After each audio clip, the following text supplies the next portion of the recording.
Rent. Welcome back to Give Me Rent, everyone. We are in our final episode of 2025. This is Noah. I'm joined with Dylan today. Yeah, it's crazy. I mean, this year went by really fast, honestly. Yeah, and something we wanted to do before the year wraps up is, our last episode, we looked at, our favorite things from 2025. There's a lot of good things that came out this year. A lot of yeah, things I would say like, this is one of I think maybe my favorite year of the 2020s, at least, opposed to maybe 2023. It's been a great year for media, and I think that there isn't too much to talk about on the negative side, but there were a few things, we wanted to talk about, so let's delve into the there was a lot that I wish there was a lot that I wish could have been better. I think is a good way to put it. Yeah, I don't even want to say worst of 2025 because there's only a few things we're going to discuss that I really, really thought was just not worthwhile. Mm-hmm. I'd say most of the movies, especially the ones I saw in theaters this year, were all worth the trip to the movies, which is just really, I'm really happy to be able to say that. But there are obviously certain things that, yeah, they didn't hit that well. And I think one movie in particular, I think we both agree on what our least favorite of the year was. I'm going to let you, I don't know if we do agree, but yeah, go ahead. I think we do. And I believe if, we've talked about it before, I think Captain America 4 was our least favorite. But, if I'm wrong about that, what were you? That was definitely at the bottom of my list for the year. I really didn't expect much going in, though, to be totally fair. Yeah. But, yeah, it just didn't, I don't remember any scene. Like, there's nothing memorable about that movie to me. It's honestly an insulting movie to Marvel fans, to be honest. Yeah. Where I think it's the worst of the MCU films, personally. Yeah, I was already worried. There's defenders of this movie. Yeah. And even some of the people we saw it with, immediately they were like, we liked it, and me and you obviously thought very differently. Mm-hmm. I just think that, this was such a bare bones film where it's like, we just got to make a somewhat passable movie. You're right, there's nothing memorable in this thing besides maybe the appearance of Red Hulk. And even then, I honestly enjoy any of it. Yeah, I would say memorable for the wrong reasons with the Red Hulk. Honestly, if I'm going to give one positive to this movie, maybe Danny Ramirez as the new Falcon, because honestly, I thought he was going to annoy me so much, and he ended up not. But that doesn't mean he's like a stellar character. I don't think it's the cast. I think you can make a really solid movie. Yeah, with the cast. it's not even Harrison the cast. Ford is in this movie. Yeah, what I was going to say before is I was just genuinely so worried seeing that there's 5 writers attached to this movie is not a good sign. Clearly, for those that don't know, and it's just, clear to us, but there was so many reshoots on this film. Yeah. And it's clear that it was something very different originally. There's complete characters that are, they really appear for like 2 seconds and they're just taking it honestly feels like 2 movies like mixed into one. Smashed together. It's so weird. And even like the stuff with the Red Hulk, like I was saying, that probably shouldn't have even been shown in the trailer where like it's at the end of the movie. And if you see a trailer of this movie, you can guess that. Yeah. You know where the movie's going the entire time if you watch one trailer of it. And it's like once you get to that moment, that's clearly the best and most enjoyable part of the film. But to be honest, it's still not that good. Oh, no. It's the fight between Cap and Red Hulk. One doesn't make any sense. And how terrible did the ending look with the trees? Yeah, it was just the entire way it wraps up is insanely guessable. It's so predictable. And yeah, I really didn't enjoy Harrison Ford's take on Thaddeus Ross or anything. And you, we've actually like defended Marvel this year. Like we enjoyed F4 and Thunderbolts. Oh, I thought Thunderbolts and Fantastic Four were some of their best releases, but on the other side, Brave New World, potentially the worst MCU movie ever. It's definitely at the level of like Quantumania. I don't know which one I'd rather rewatch. Quantumania probably worse. Let's actually be real. But this movie, for another movie that says like, we're connecting a bunch of things, we're pushing the story forward, it's just so lazy. I think the biggest shame about it is just I honestly was excited for a movie focusing on Sam Wilson. I thought it was a really interesting choice to pass the mantle off to him as opposed to Bucky. Even though a lot of people hate on that decision, it never made sense for anyone else to take it. I genuinely never hated on that decision. I was like, this is a cool choice. And now we're seeing already with the stuff with Doomsday, Steve Rogers is already coming back. It's like he didn't really have a chance to do anything with the character. I think one thing that gets me scared with this film too is the fact that, it shows just how lazy their filmmaking has gotten.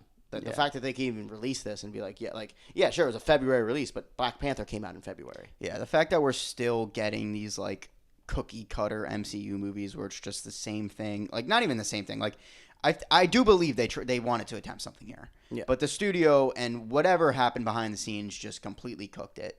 Like, it is such a mess. I mean, yeah, who knows just how convoluted the original story was. Yeah. Like, maybe It's truly the maybe only- it was just always not good. This is the only theater watch this year where I was genuinely rolling my eyes the entire time. Like, Yeah. I just was not enjoying it. I was think- heavily disappointed. I think not a far jump up though for my next film. You know, from movies that weren't too good this year. Not far off from this movie. I'd say a movie. I don't remember who directed it, but it starts Ke Huy Quan. It's called Love Hurts, and it's a movie about like a hitman that gets pulled back into that life when he is rekindled with like someone he used to have a relationship with. I barely remember a lot of it. I remember a few of the fight sequences because it was directed by a former stunt coordinator. There's obviously some good sequences of they knew what they were doing, filming and staging action in this film. Yeah. But it is a terrible movie. It's a hard movie to get through, especially because the pairing between Ariana DeBose and Ke Huy Quan, which is just Doesn't work at all. One of the weirdest relationships I've seen in a movie ever. It's just Zero chemistry. Zero chemistry, exactly. And I don't know who that girl's agent is. Yeah, she is not picking movies well. Craven the Hunter. Yeah. And then that is just, you got to get a better agent or just stop picking these roles. I don't understand. You're forgetting Argyle.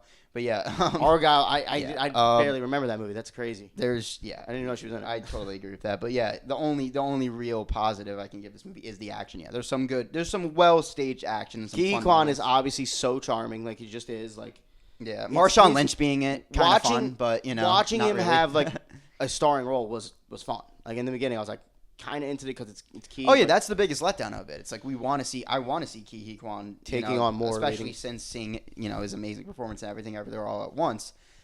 I'm happy to see him getting leading roles now. In Hollywood, it's But this something was he never not got in his good. career. But this is not a great use of his talents. It's a good use of his action talents, but it's not a good use of his. And listen, he's a better actor. This was than what they another, gave I him in believe, this. January or February movie. So let's move away from those months because they're known for dropping films that are kind of like that. I mean, yeah, but we're talking. But yeah, those but those happen. are clearly in the month where movies that are not too great come out, and there's a few other films this year that I'd say are definitely way better than these two we just mentioned, but were pretty disappointing. And I think one movie that is just big jump in quality here because I'm gonna say I definitely enjoyed elements of it. The most disappointing movie this year for me was The Running Man.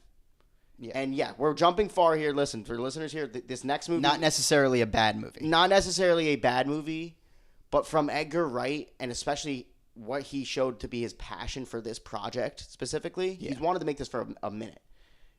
I just didn't feel like it didn't really feel like an Edgar Wright movie to start. Maybe in some areas, but it didn't have that energy, and it didn't grip me like any of his other movies have. Yeah. It's also it is an adaptation, and it's not the strongest Stephen King story, just to say that.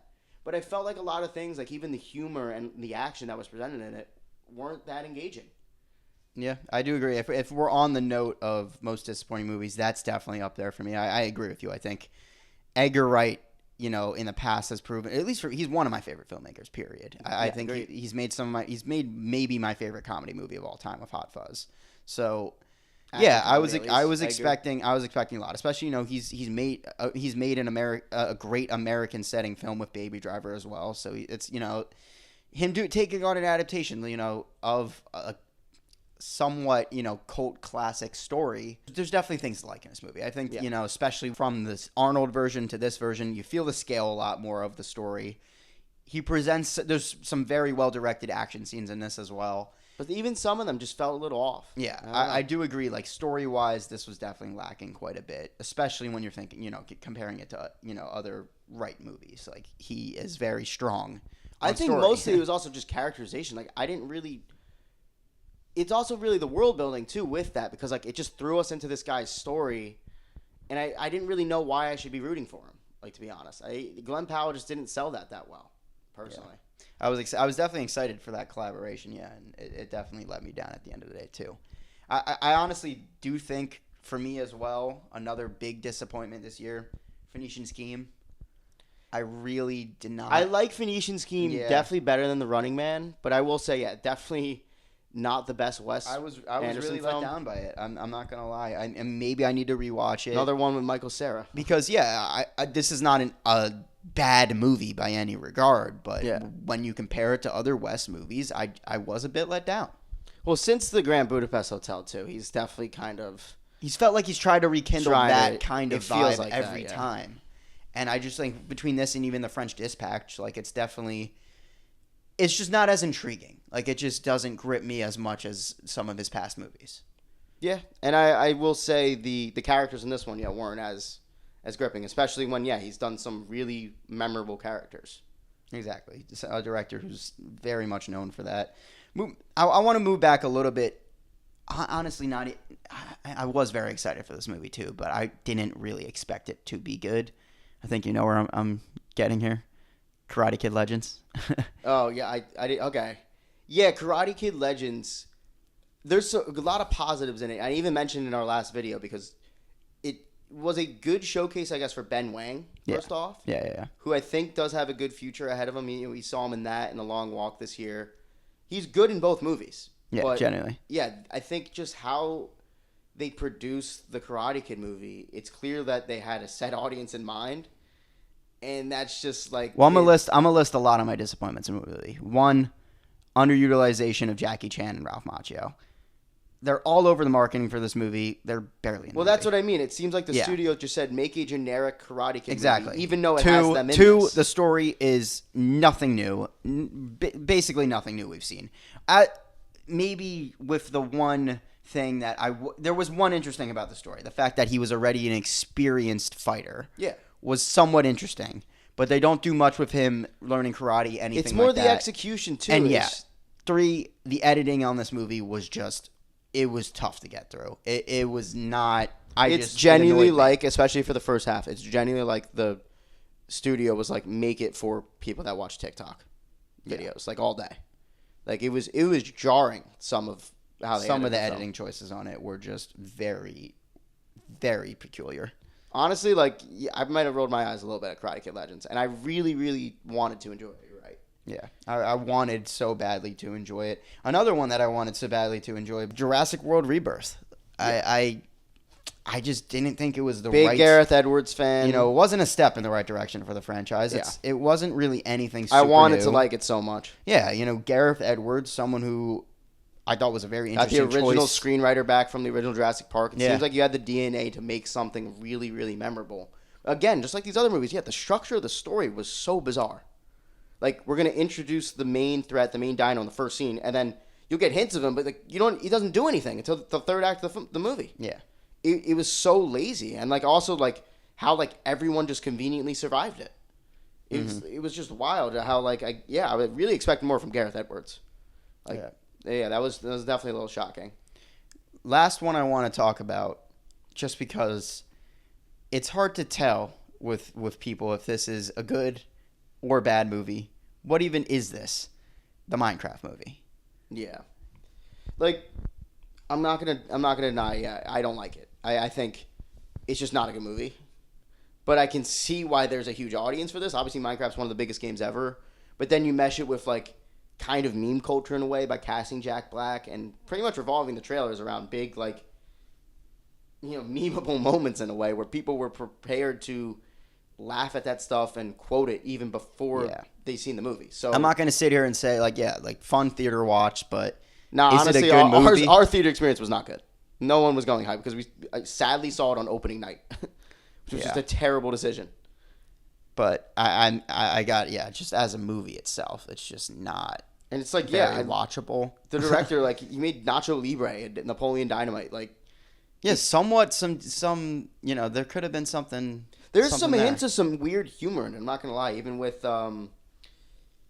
Jennifer Coolidge. Yeah, thank you. Jennifer Coolidge's appearance in it was so humor and what they went with that. You could point that out as kind of having some hints of his his flavors, his DNA in there. Yeah, his. But the movie itself humor. is just so. I'm not gonna say it's the hardest thing to watch, but it's not really enjoyable. I'm not running back to rewatch the Minecraft movie anytime soon. Especially not with people actually being in a room with people enjoying it. We weren't, so it's it was just just locked in on the movie. It wasn't great, and I can see why there's a huge audience, and they're making another one, of course, because it killed. I will say I'm kind of happy it brought a lot of people into theaters, even though it got out of hand. So in the end of the day, I'm happy Minecraft does exist for the year, but it was not a good film. I think last thing I want to mention, before we finish this, And I watched this recently. I will say I didn't see it in theaters. I don't think you've seen it yet. But I do want to mention, Disney, live action, because there was quite a few this year. I'm not going to mention Snow White. I never saw it. Don't plan to watch it. I didn't see it either. Yeah, I don't think many people did, but I don't plan to watch that movie. I did, however, watch, especially since Brandon has mentioned it so much, I was a little intrigued. So I watched Lilo and Stitch the other night. And I'm not going to lie, I'm not happy I did. Because it is so lazy. It's pretty much just a soulless reimagining in a way. Where it's weird where even they recreate some of the humor from the cartoon in it. Mm-hmm. And it's clear that it just doesn't mesh well with, like the same exact joke? Yeah, like some of the actual, I'd say even slapstick humor is recreated in it. Yeah. And it's just why are we doing that? And then also just changing the story completely anyway. So make your own thing. It doesn't have to, the stuff that when you have a scene, shot for shot sometimes, the scenes are exactly the same. It just feels soulless. There's actually some hints of some chemistry in there. The girl that played Lilo and her sister. But even the storyline they went with that, they changed a few things there. The ending is just so hobbled together. And it's clear that, it was not meant for a theater release. It's supposed to be a streaming movie. You can kind of feel that when you're watching it. And what does that really mean? But also, you'll see it if you watch the movie. It's You feel it. Yeah, you feel it. And it's the stuff that some of the direction they went with, especially with Plumbo, and it's just, I don't know. I can't speak to Lilo and Stitch, but I just can. You can speak to how these Disney remakes are just soulless, though. After seeing the trailer for the new Moana live action movie, first of all, awful. For 75% of the trailer, I thought it was just Moana 3 because it looks like a cartoon. Well, that's the thing with Lilo and Stitch too. It's a lot of it obviously it's in Hawaii. Yes, there's live action stuff, even more so than Moana's gonna be. But I'm thinking to myself, especially during the first act of this movie, I'm like, why is this even? Why do they really think people want to see this in live action? Because it's still all the good fun bits are cartoons. They're still cartoons. Yeah. I really don't even think they're people want to see it. They're just people are going to see it. And honestly, which is a problem. It's kind of crazy. Lilo and Stitch was more disappointing. I think what pushed me to watch it is knowing the director, Dean Fletcher Camp, guy who did Marcel, the Shell with Shoes on, actual kind of deep family oriented movies. It's just clear that he did this for a paycheck. I'm sorry to say. I don't know what happened making this film, but it doesn't have any of his DNA in it. It's just a soulless movie. And I really, again, wanted to kind of like it. And I gave Disney another chance on one of these stupid remakes, and keeps we've done an entire episode on this. Live action remakes, they most of the time don't work. Because you're right, it's kind of for that reason. It's kind of just to because they know people will be in those seats to see it. I think I'm just kind of wishing I watched How to Train Your Dragon over it, because if I'm gonna watch live action remake, I'm never doing Disney again. That was a tough watch, I will say. Yeah.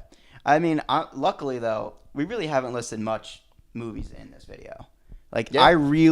Most of my theater watches, especially this year, I enjoyed. I really, thoroughly, there was something to take away, something I enjoyed from, and we saw a lot of movies this year. There's a few movies, I'm not going to delve into on this list, because I will say, I think I enjoyed them a little bit more than other people. There's a lot of movies that had a lot of negative reputation around them from this year. Some, like The Monkey, Tron Ares, which I'd say I enjoyed more than most people. Than the average person, for sure. Yeah, I definitely had a decent time watching them in theaters where I was I'm not upset about people. Yeah, Hard Eyes is definitely one of those for me that I enjoyed. Kind of got swept under the rug. Ballerina, I happen to enjoy quite a bit. Yeah, Ballerina was good. So yeah, you're right. There wasn't too much this year that I would say, don't watch that. But yeah, the stuff that I was super, super negative on this year, it's clear that it's things that, are just trying to kind of nostalgia bait you in a way. Yeah. Even Captain America at times, it's the whole movie is just saying to him, you're not Steve Rogers, this and that. I don't know. It's just, I agree with you. I think he had a lot of potential to really just be his own great version of the character. I was so excited. I was so excited to see Anthony Mackie lead. And even them continuing the Incredible Hulk stuff, that is just not what we wanted to see with that. What? It's a 20-year-old movie. What are we doing? It's a straight sequel to a movie that came out 17 years ago. Yeah, that's insane. And it doesn't even continue it well. Yeah. So it's I don't know if anyone asked for that. Don't get me started on the design for the leader. Yeah, we're not going to talk about that because that's just weird. I don't understand how they went that way. But genuinely, really looking forward to the next year. I'm very pleased with this year. But yeah, we have so much to look forward to for 2026. Yeah. Thank you guys for joining us for this year. Hope you guys enjoyed our episodes. We'll catch you next year.